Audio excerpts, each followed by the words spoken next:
I'm just throwing this together real quick. I love the fact that a friend of mine was interested in these, and these are my demon cards. She really liked them, so I'm gonna do a quick. See if I can bust this out in 15 minutes. Quick little spread with these things. It's very specific how it works with these. So the spread that I use with this one, unlike the other cards, right? I just don't use anything. I just kind of lay them down. These were my first cards I used to read people with. Well, that they worked. So I kind of used what the lady had suggested in the book, and Jesus Christ, it was fucking cool. It was very cool. The shit that was coming out.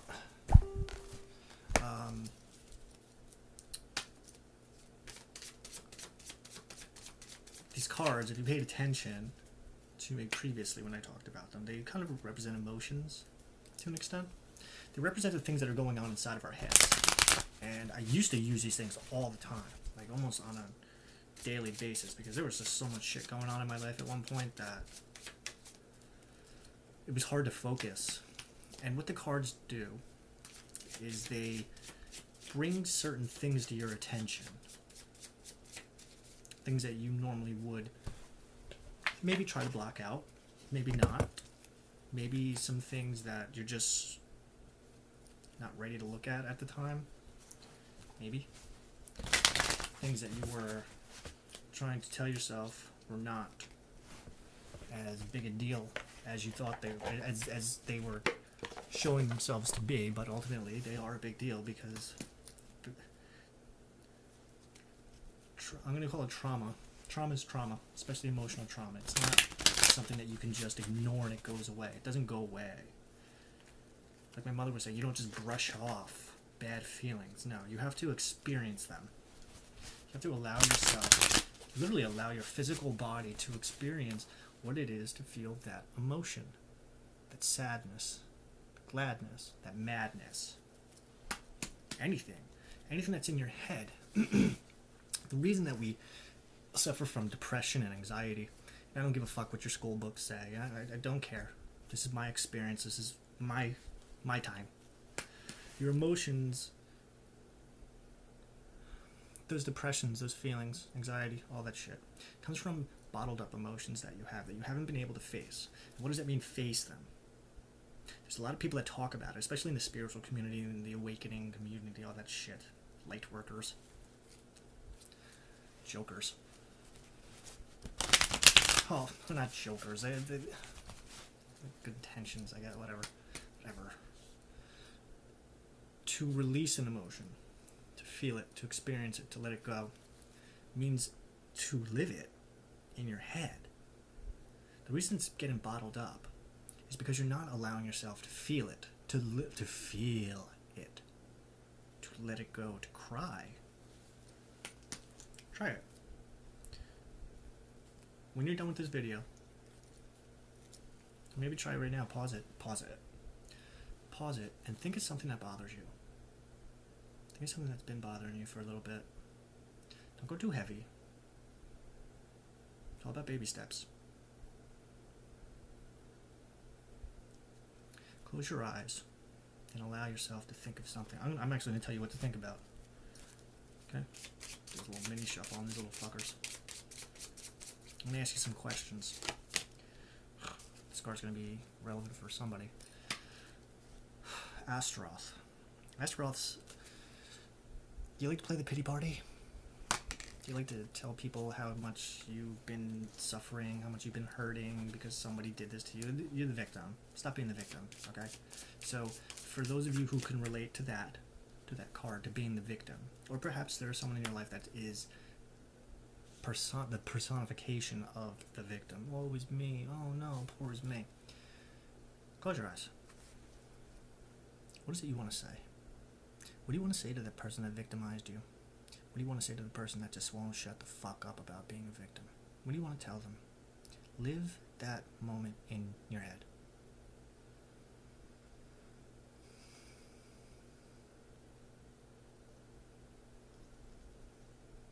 Get mad. Allow yourself to get pissed. Because you know what? In your head, that person deserves it.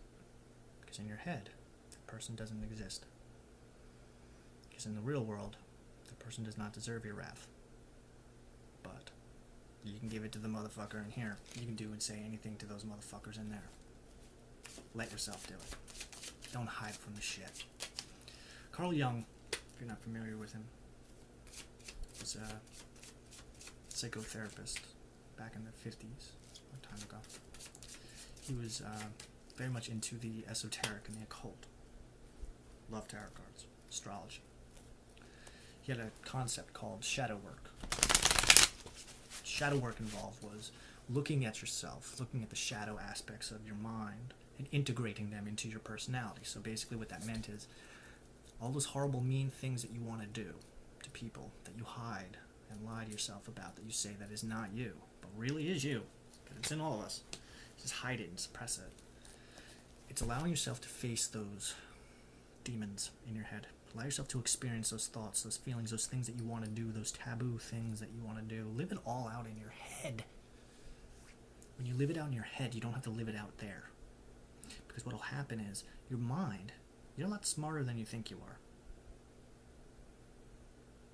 And when you allow yourself to experience these things that you don't want to experience in real life, when you experience them here, scary as they can be, as horrifying as they can be, I do this all the time.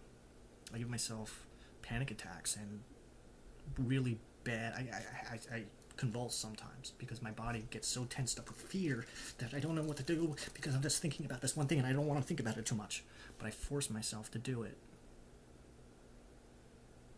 And the reason I force myself to do it is because once I look at it, once I see the horrible things in my head, and it's not like going out and fucking murdering people or blowing up buildings, no, it's being confronted about who I am, confronting other people about who they are, looking at the darker side of me, the side that's not friendly, the side that's vulnerable, the side that's cute, the side that's shy.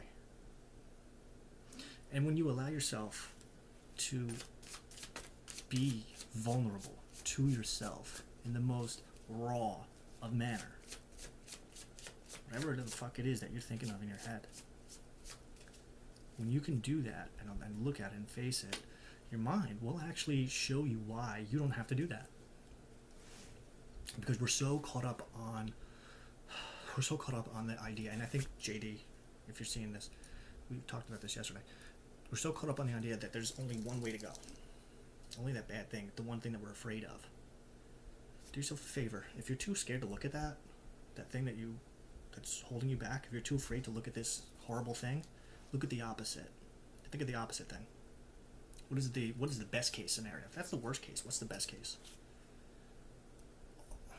You probably can't even think of it because you don't even know what this one is, do you?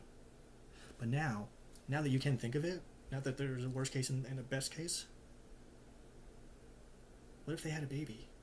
What if you take the best out of this, and the best out of this, and make a new path, a third path? That's three. It's three options now. What about everything in between? You fill them in. Fill in all the blanks. You have 100 million trillion situations on any situation, and then 100 million trillion results of any situation that you can go through. It's not just one path. You can go anywhere you want. It's up to you to figure out which way you want to go. Don't forget that. That is a very important aspect of life that people ignore completely. They're so caught up on being victims and where they don't want to be. We're so afraid of being who we don't want to be that we forget to look at who we are.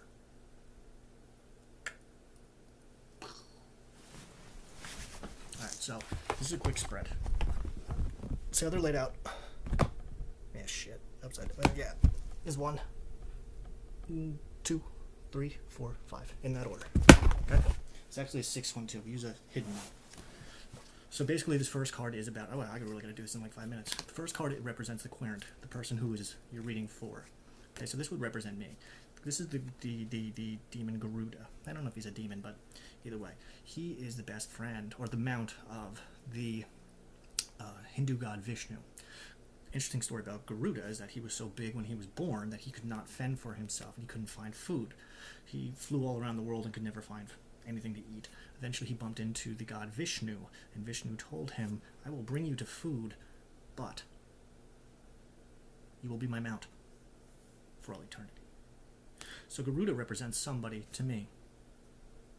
And this is how I use these cards. I ask questions. So what I do is I pull the cards for you, and then I'll ask questions based off of this. I don't really have time to do that in 5 minutes, so I'm just going to kind of give you a brief rundown of what they mean.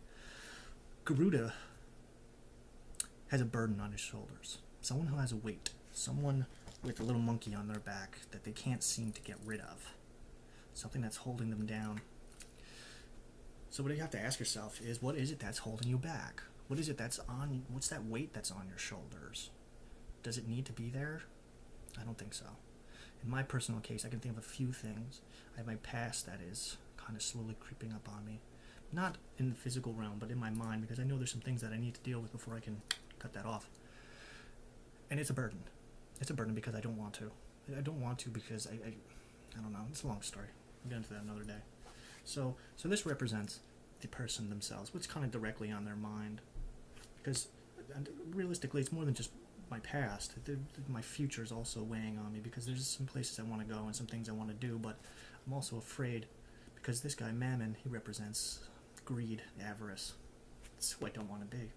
It's someone I never want to be. Almost to the point that I'm afraid of succeeding because I don't want to turn into this. Now, Paimon. This card represents the heart of the problem. First impressions. Sometimes people get the wrong impression of me when they meet me because I am a little bit off. But it's okay. Because eventually they learn. I have nothing to change about myself. I'm not shy about it. Alistair. Studying the sciences, astrology, mysticism.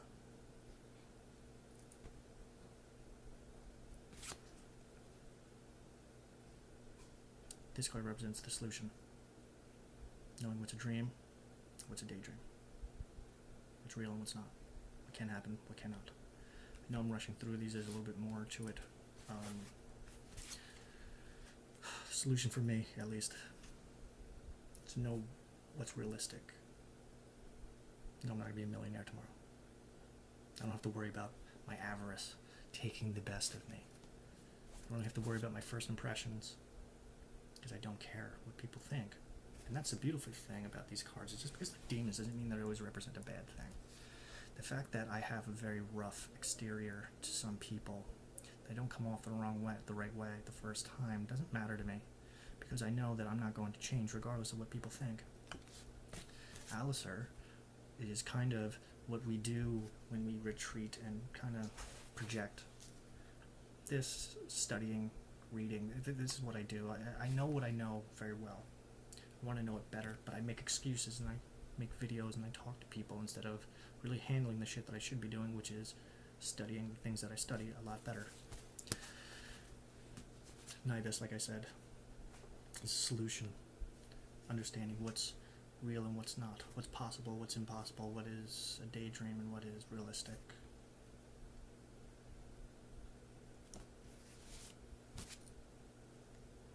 Now this last card, it's kind of like a lifeline. It's like someone that you can communicate with. This is Taps. Taps is all about traveling. You see there's a little man that's on his shoulders. Going to different cultures, understanding different civilizations. And actually that's pretty fucking relevant because a lot of the stuff that I study is from ancient civilizations, but that's something we can get into a whole nother time. But anyway, that was the demon cards. GD, I hope you loved it. I gotta go because it's almost 15 minutes and I can't do anything more than that.